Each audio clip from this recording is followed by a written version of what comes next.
So for this unit, we've taken a look at how to find the point of intersection of two lines using graphing and substitution. Today we're going to solve linear systems by elimination. So today's question asks us to solve the system and check the solution, and we're given two different equations. Our first step is to number the equations.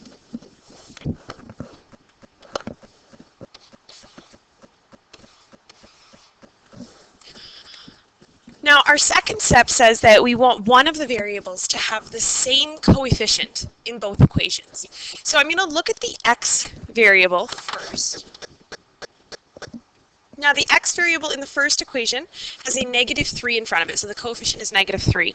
And in the second one, there's also a 3 in front of the x. Now, it doesn't matter that they have different signs. It's okay that one is positive and one is negative. So what that means is we've already passed the test in step number 2. And we don't have to worry about if it doesn't, the second part of step 2. So we can ignore that, and we're just going to do the last line there, stack the equations. So that means that I'll just write them on top of each other, and I don't have to change anything about them.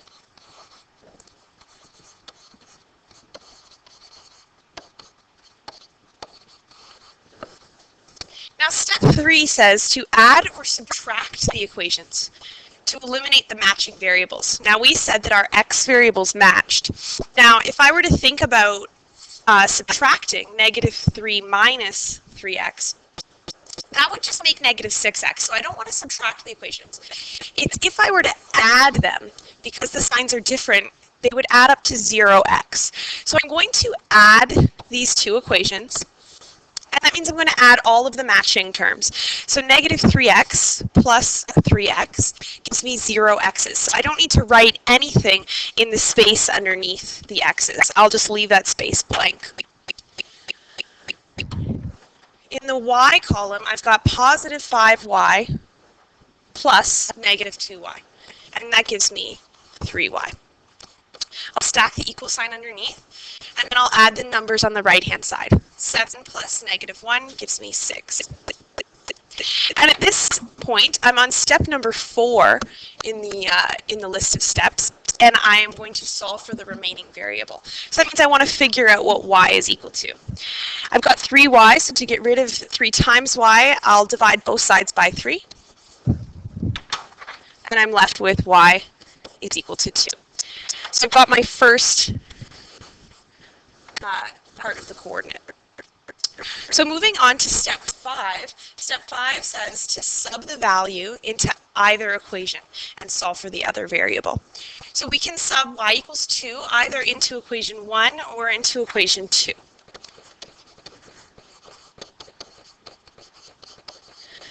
I'm just going to choose equation 2 because it starts with a positive, so it makes me a little bit more comfortable, but you could choose equation 1 as well. So equation 2 was 3x minus 2y equals -1, and I know that y is equal to 2, so I will replace the y with a 2.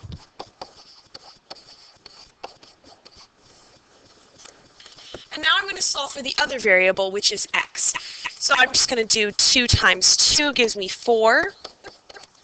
And then I'm going to start moving things to the other side away from the x. I have to move adding and subtracting first, so instead of subtracting 4, I'll add 4 to both sides.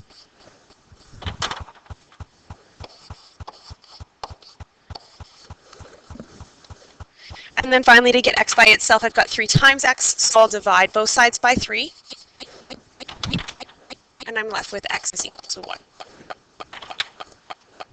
So now I have the second part of my solution. I think that x is equal to 1 and y is equal to 2. This question asks me to do a check, so I'm going to set up my left side and my right side check for equation 1.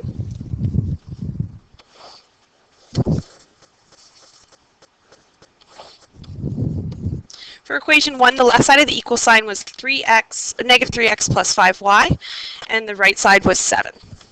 Now, if I sub in the values that I think, then I get -3 times 1 plus 5 times 2. And if I do that math, -3 times 1 and 5 times 2, and altogether that adds up to 7. So that's good. I'm looking for both sides, the left side and the right side, to be equal, and I'm happy. Next, I'll check equation 2. Setting up my left side and my right side, equation 2, the left side was 3x minus 2y, and the right side negative 1. Again, I'm going to sub in what I think the answer is. I think that x is 1 and y is 2. And then I'll simplify that. 3 times 1 and 2 times 2. And finally, doing this subtraction, I get negative 1. And I've got negative 1 on both sides, so I am happy. That means that that point lies on both lines, and it is, in fact, the point of intersection between the two lines.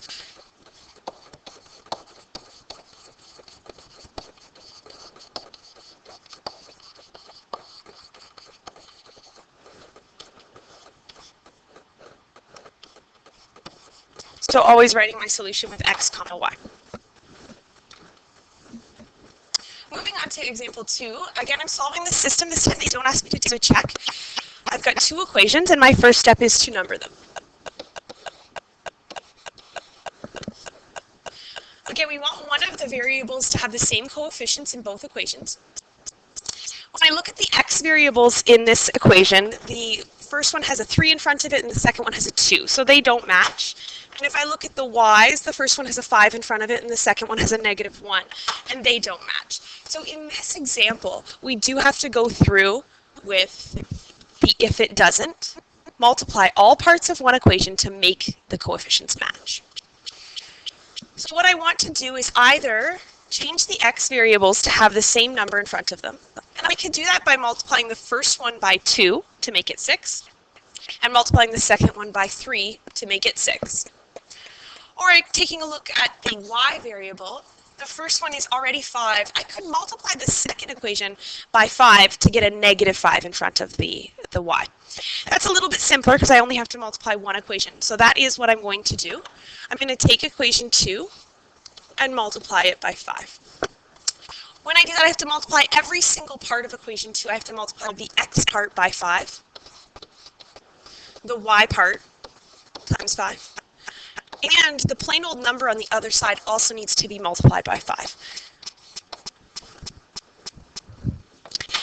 Now the next part of step 2 asks me to stack the equations. So now that I have that equation there, I'm going to call it number 3 because it is a little bit different from equation 2. I'll stack number 1 just underneath of it.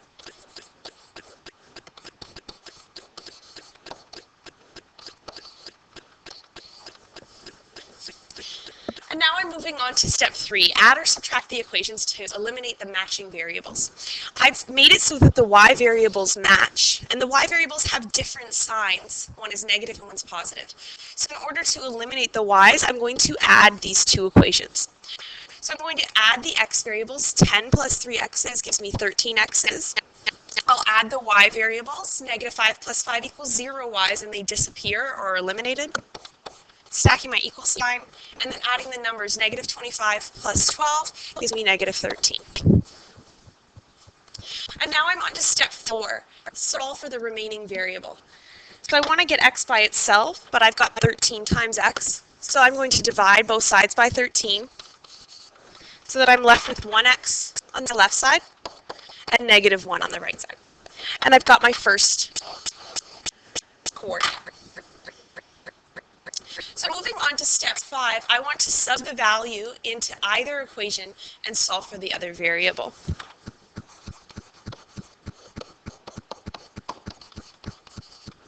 So again, I can pick either equation 1 or equation 2 from the beginning of the question. It does not matter. I'm going to pick equation 1.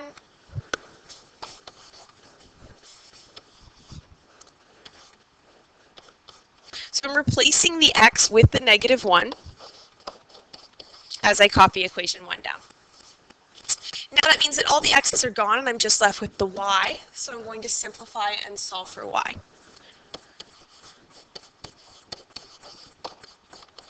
To do that, I need to move the adding and subtracting over first, so I'm adding a negative 3. To get rid of that, I need to add 3 to both sides. Then on the left, I'm just left with the 5y. And on the right-hand side, 12 plus 3. To get rid of the 5 times y, I want to get rid of the 5 in front. I'll divide both sides by 5. And I'm left with y equals 3.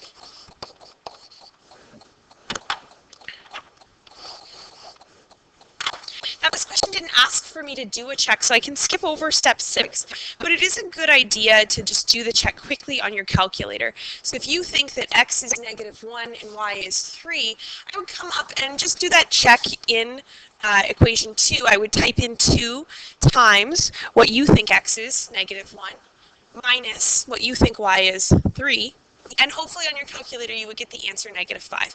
So it's just a quick way to do it on a test. And then at the end of your solution, you'll write the answer.